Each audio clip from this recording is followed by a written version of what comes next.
السلام علیکم، welcome to 360 stories official YouTube channel. جنہوں نے ہمارا چینل سبسکرائب نہیں کیا ہوا وہ پلیز کر لیجئے۔ شکار اور شکاری۔ موسم میں خنکی کے باوجود درویش کی کٹیا پر خاصا رش تھا، کیونکہ ان کے علم و دانش سے بھرپور حکیمانہ باتوں سے لوگوں کا کہنا تھا کہ روح و قلب کا زنگ صاف ہو جاتا ہے۔ درویش باتوں باتوں میں دوستانہ انداز میں معرفت کے ایسے راز آشکار کر دیتے کہ ان کی باتیں دل میں ترازو ہو جاتی۔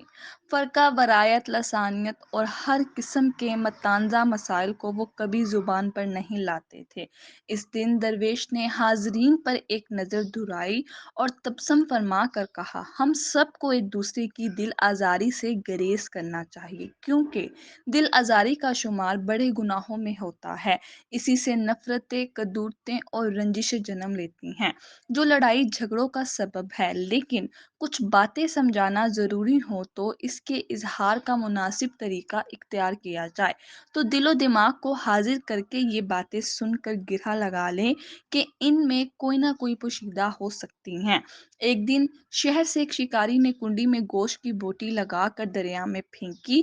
ایک چھوٹی سی مچھلی ترنت اسے کھانے دوڑی، وہیں ایک بڑی مچھلی نے اسے روکا، پیار سے سمجھایا کہ اسے منہ نہ لگانا، اس کے اندر ایک چھپا ہوا کانٹا ہے جو تجھے نظر نہیں آ رہا۔ بوٹی کھاتے ہی وہ کانٹا تیرے حلق میں پیوست ہو جائے گا، جو تمہاری 1000 کوششوں کے بعد بھی نہیں نکلے گا۔ تیرے تڑپنے سے باہر بیٹھے شکاری کو اس باریک ڈوری سے خبر ہو جائے گی، تو تڑپے گی، وہ خوش ہوگا کہ مچھلی پھنس گئی، پھر وہ اس باریک ڈور کے ذریعے تجھے باہر نکالے گا، چھری سے تیرے ٹکڑے ٹکڑے کر کے مرچ مسالہ لگا کر ابلتے تیل میں تجھے پکائے گا۔ جانتی ہو، پھر 10 انگلیوں والے انسان 32 دانتوں سے چبا چبا کر تجھے کھا جائیں گے۔ یہ تیرا انجام ہوگا۔ میں تمہیں دل سے سمجھا رہی ہوں، یہ کینچوے کی بوٹی ایک چارہ ہے، لالچ میں نہ آنا۔ بڑی مچھلی یہ کہہ کر پانی میں ڈبکی لگائی اور تیزی سے تہتی ہوئی آگے چلی گئی۔ اب چھوٹی مچھلی نے غور کرنا شروع کر دیا۔ اس نے دریا میں ریسرچ شروع کر دی۔ اسے کہیں نہ شکاری نظر آیا۔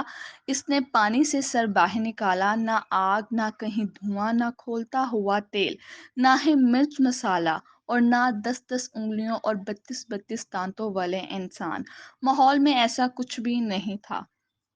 چھوٹی مچھلی دل ہی دل میں کہنے لگی، لگتا ہے یہ بڑی مچھلی ان پڑھ جاہل تھی، پتھر کے زمانے کی باتیں کرنے والی، یقیناً اس کی باتوں میں کوئی حقیقت نہیں۔ میں نے خود ریسرچ کی ہے، حالات کا جائزہ لیا ہے، میں نے غور کیا ہے، اس کی بتائی ہوئی کسی بات میں بھی سچائی نہیں۔ میرا ذاتی مشاہدہ ہے، لگتا ہے وہ ایسے ہی سنی سنائی کر کے چلتی بنی۔ بھلا میں اس کی غیب کی باتوں میں کیوں یقین کروں گی؟ میں خود سمجھدار ہو گئی ہوں، اچھے برے کا اندازہ لگا سکتی ہوں۔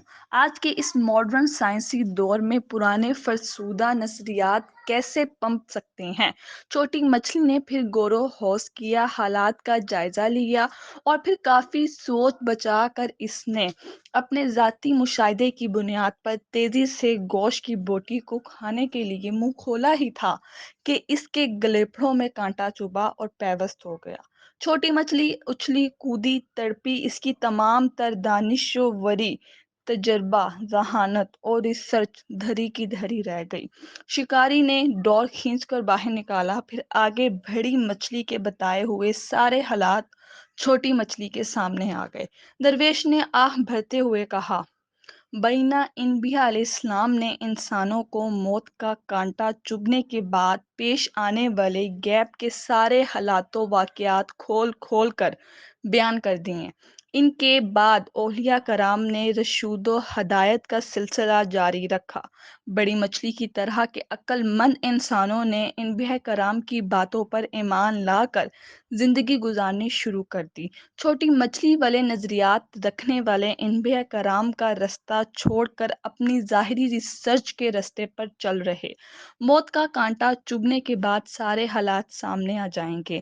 ان میں ایسے بھی ہیں جو یہ تعلیم پیش کرتے پھر رہے ہیں کہ انبیاء علیہ السلام اسلام و مکون سا علم غیب جانتے تھے، حالانکہ ان کا علم عطائی ہوتا ہے۔ یہ بھی علم ہے جس طرح کچھ لوگوں کی پیش گوئیاں حرف بہ حرف پوری ہو جاتی ہیں، حالانکہ وہ کوئی پیغمبر یا ولی بھی نہیں ہوتے۔ نادان یہ سمجھتے ہیں انبیاء کرام عام انسانوں کی طرح ہے، بے بس ہوتے ہیں، یا وہ بھی ہمارے جیسے انسان ہیں۔ جس طرح چھوٹی مچھلی پانی سے نکلی واپس نہ گئی، اسی طرح انسان دنیا سے گیا واپس نہ آیا۔ لیکن انبیاء کرام اولیاء کرام اپنے علم اور روشن ضمیر ہونے کی بنیاد پر جو باتیں کرتے ہیں ان میں سچائی ہوتی ہے۔ یاد رکھو، ادھورا علم فتنہ اور علم کی زیادتی پر اتارنا جہالت ہے۔ درویش نے اپنے چہار جانب نظر دوڑائی اور ان کے چہرے پر مسکراہٹ پھیل گئی۔ انہوں نے کہا، اللہ تبارک تعالیٰ نے تو آخری الہامی کتاب کے آغاز میں جو کچھ کہا ہم اسے ہر نماز میں دہراتے ہیں، پھر بھی شک ہے کہ جان ہی نہیں چھوڑتا۔ اللہ تعالیٰ نے جس صراط المستقیم پر رہنے کی بات کی ہے وہ تو ان لوگوں کا راستہ ہے جن پر اللہ نے اپنا فضل و کرم کیا۔ یہ راستہ بلا شبہ انبیاء کرام اور اولیاء کرام کا ہی راستہ ہے۔ غور و فکر کرنے والوں کے لیے بہت سی نشانیاں ہیں۔